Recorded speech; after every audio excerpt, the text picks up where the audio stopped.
Weakness of memory. Me, I'm losing my memory. I'm losing my memory. Losing my memory. Oozing my memory. Sing my memory. In my memory. My memory. My memory. My memory. I memory. Memor. Memo. Mem. Me.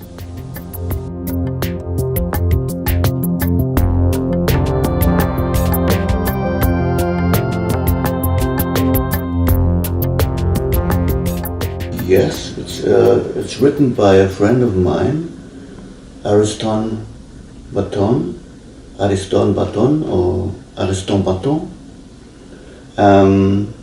Yes, I think a very similar approach to the way he does his poem to my way of writing music. Trying to go towards nothingness, towards zero. So we have founded an equipe, a group of people doing music, poems, call ourselves the equipe nadaphysical, and we are representing the science called nadaphysics, which deals with the existence of the non-existent and the non-existence of the existent.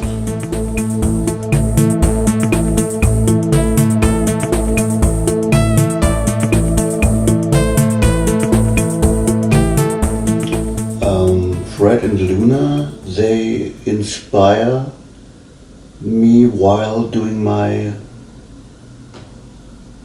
putting my pieces of music together. So when I put the pieces together one by one, so they get a musical piece finally, on that way they inspire me like kind of muse. Is this the correct English? Yeah, as a muse. Yes, and inspire me doing compositions.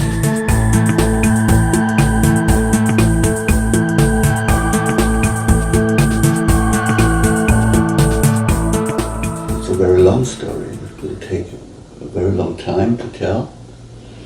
To make it short, I met them in a museum in former part of Berlin, former eastern part of Berlin, in the German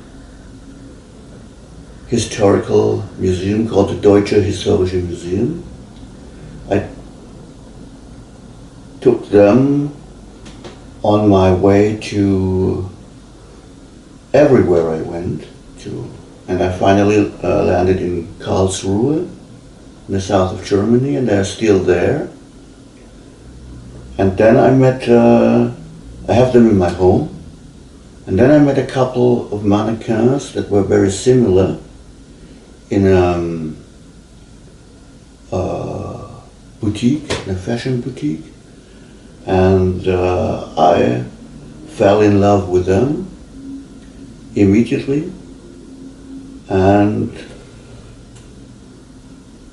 went home, wrote a poem, and from that wrote a piece of music, and from that day on I always returned to the fashion boutique to let me inspire by Fred and Luna, and well, we are doing this for many years now.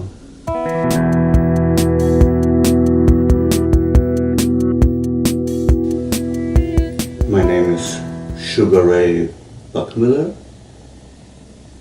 I live in Karlsruhe, which is in South Germany, southwest of Germany. I'm a composer, which means I put things together. Componere, Latin word, put together. So I put together pieces of music, so they finally become a musical piece.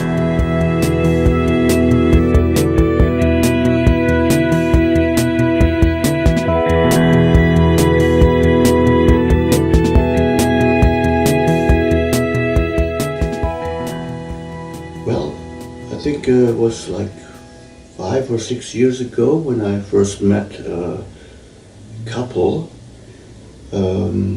called Fred and Luna.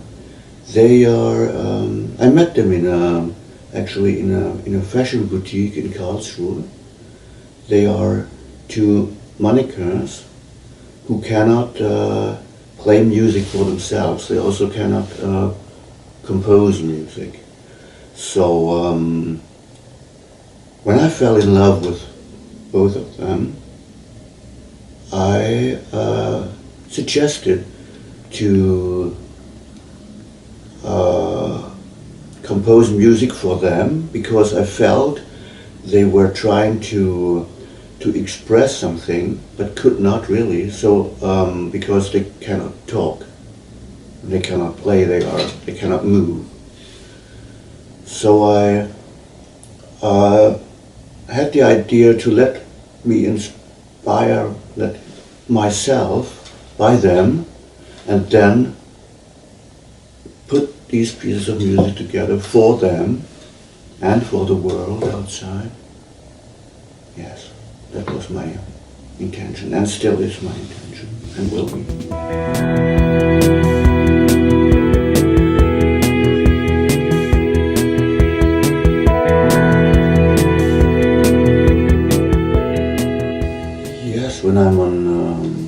When I travel around, of course I cannot take Fred and Luna with me because they have their job in their fashion boutique to be there all day. So I decided to take over the role of Fred and to be more flexible and to not repeat myself every day, every night with what I'm doing. I had the idea to choose a different Luna on each event. So when I come to Hamburg, I'm asking friends if they would like to join me, or ask somebody from the audience or from a band that is playing the same night somewhere or at the same place. So that's the way I'm doing it on the road.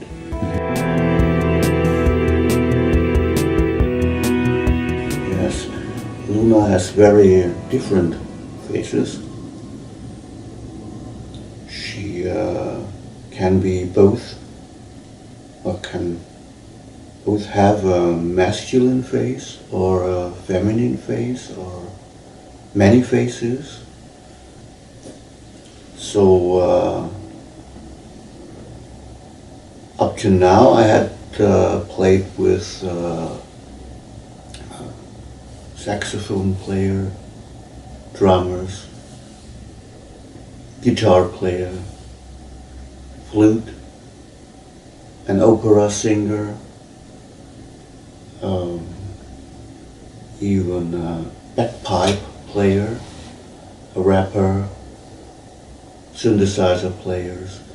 So you see many different kind of musicians or non-musicians, and so each concert has something special, and it's always different, and the audience will be surprised, of course, and I and Fred and Luna will not be bored.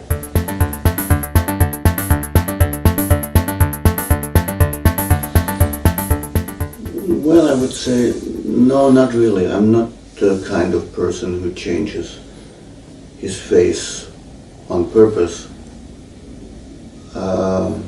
I change my face in kind of way that I'm growing older, like other people do. That's the only way I think I change my face. I prefer to change my clothes from time to time.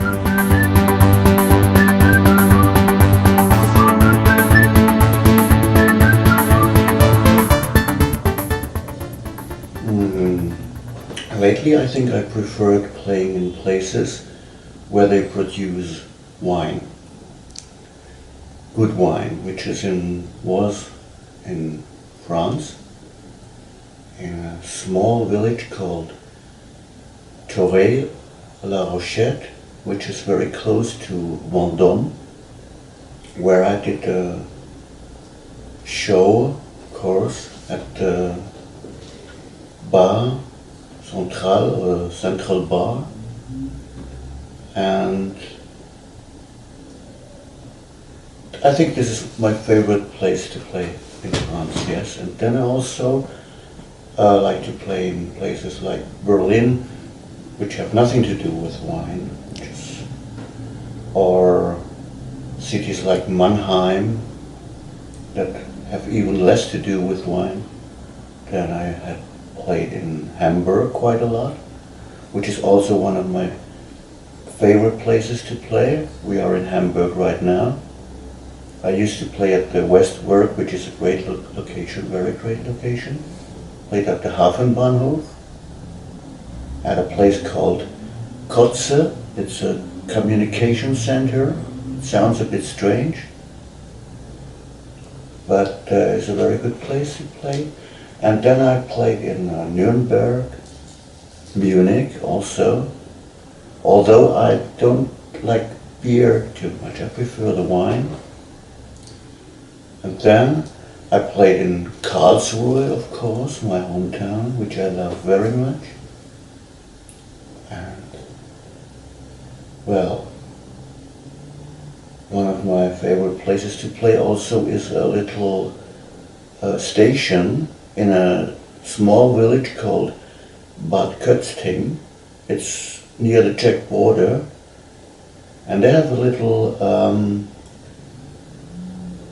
station there where they have an even smaller stage, but a very big and great audience there, and I very much enjoy being there. We'll be playing there very soon, next to a concert in Augsburg.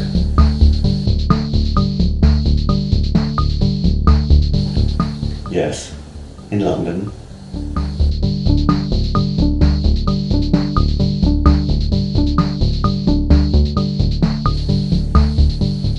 I think I prefer the small locations, like playing in a living room, so-called Wohnzimmerkonzerte, living room concerts, or I love to play at a hairdresser, for instance, or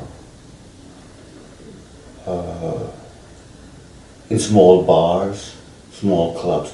I don't like these big halls, big open airs, which I think the music is not perfect for and is not made to be played there. Maybe yes, but like I said, I prefer the small. The smaller, the better. The more close to zero, to nothingness, that's what I prefer. Also concerning the width and the width of a room, for instance.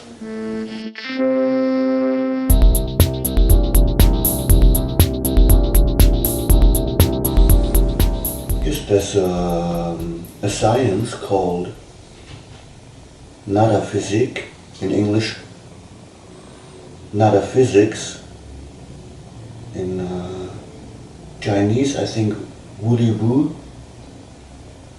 which is the science of the existence of the non-existence and the non-existence of the existence. A friend of mine, very good friend, Ariston Baton,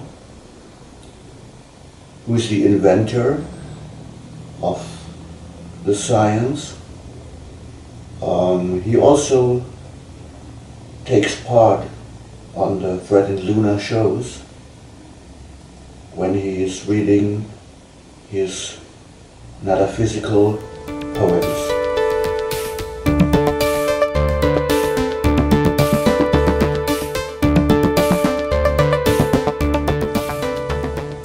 Yes, it's called défaillance de mémoire, which means something like weakness of memory, or in German, Gedächtnisschwäche. And it goes like, moi, je n'ai aucune mémoire. Moi, je n'ai aucune mémoire. I, je n'ai aucune mémoire. Je n'ai aucune mémoire. Et aucune mémoire. Et aucune mémoire. Aucune mémoire. Aucune mémoire. Qu'une mémoire. Une mémoire. Ne mémoire. Mémoire. Mémoire. Mémoire. Mémoire. Et moi. Moi.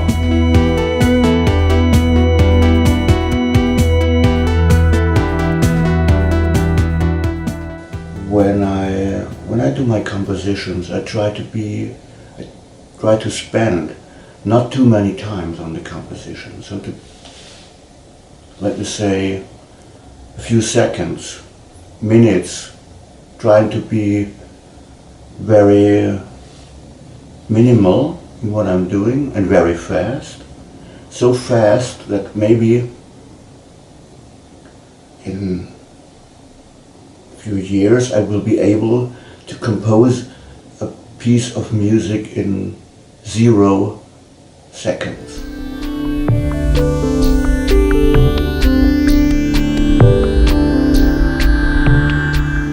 I think it's finished with the last note or the last tone.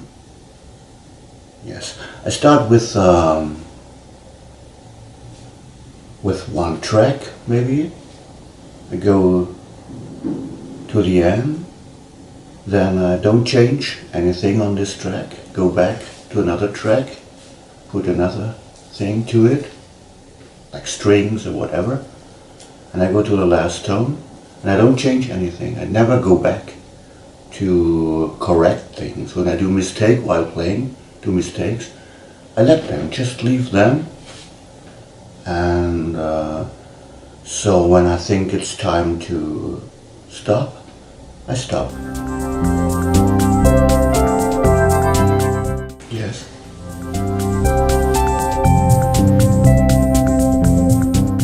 Yes, in a very positive way, like life.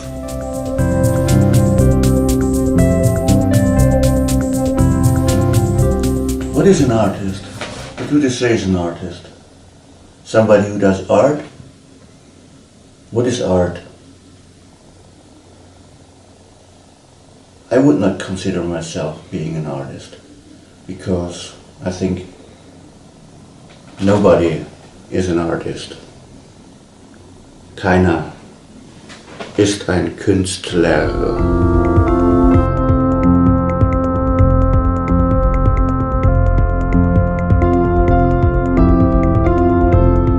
Yes, there are only people who pretend to be artists, who maybe need this phrase, I am an artist, to earn some money. And you see, there were guys like Joseph Beuys trying to do something different, and they said everybody is an artist. And nowadays everybody tries to be an artist, but it's boring, because let me say, a society that is a healthy society has to change. And I'm reading and listening to people for years now and decades telling about everybody can be an artist, and it's boring because we need some change in this thinking, and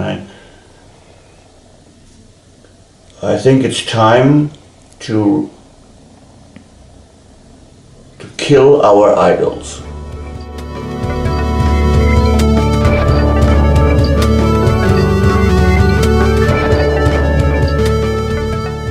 Let us go back to Joseph Beuys, who said, everybody is an artist. Which probably is not this bad an idea. And Beuys, I think, from a personal point of view, maybe he was a nice guy. And he had good intentions.